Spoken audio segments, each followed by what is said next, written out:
Magandang araw mga boss. Update ko lang po kayo sa mga available items natin. Mga gawang Pangasinan po. Ito yung pinakamahaba.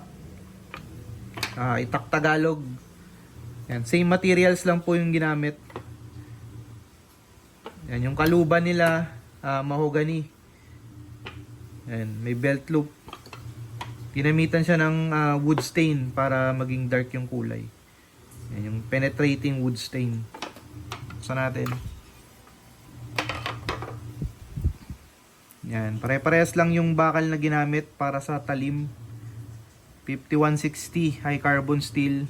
Yan yung kapal niya. Oil quench lahat. Yan, matalas na po yan. 19 inches yung haba ng talim.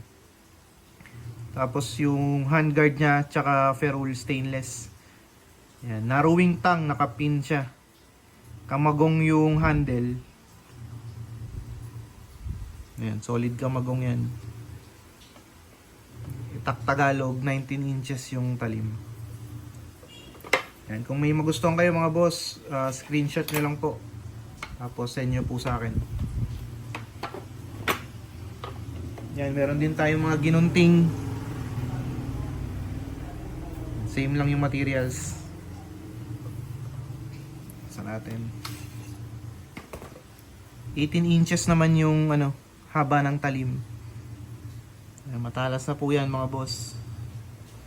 18 inches yung blade length nya. Yan yung handle nya. Tapos yung handguard. Solid kamagong. Maganda yung balance nya.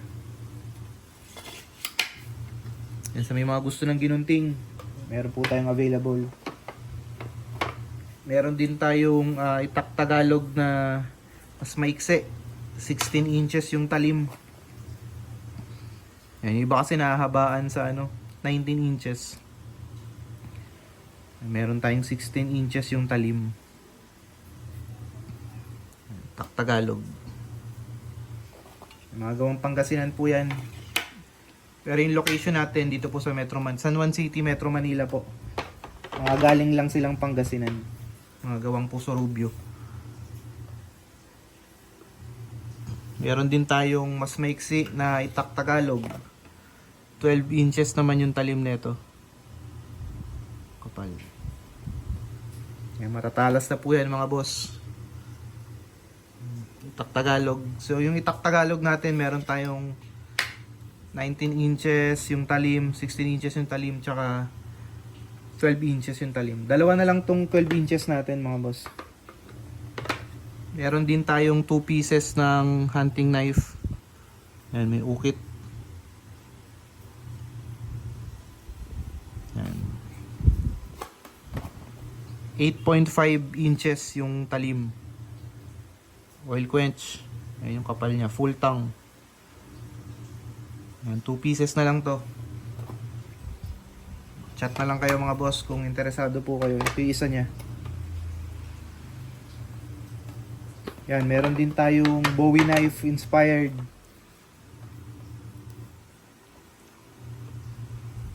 Yan, full tang din. Same materials. Yan, Bowie knife. 8 inches yung talim niya. Available yan mga boss.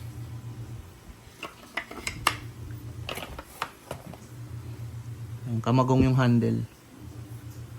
Meron din tayong karambit. Full tang karambit. 5160 din yung bakal na ginamit. Full tang siya. 3.5 inches yung blade length ng karambit natin. Meron na lang 2 to 3 pieces nito. Yan, so sa mga interesado po, screenshot nyo na lang mga boss, tapos message na lang po kayo sa page. Yan, yung mga nakakapanood po sa YouTube, andyan po yung link sa sa description. Click nyo na lang po, dediretso na kayo sa Facebook page natin. Pag kinlik nyo yung link dyan, Ayan, salamat mga boss. Thank you po. Ayan, chat na lang mga boss. Salamat po. Thank you, thank you.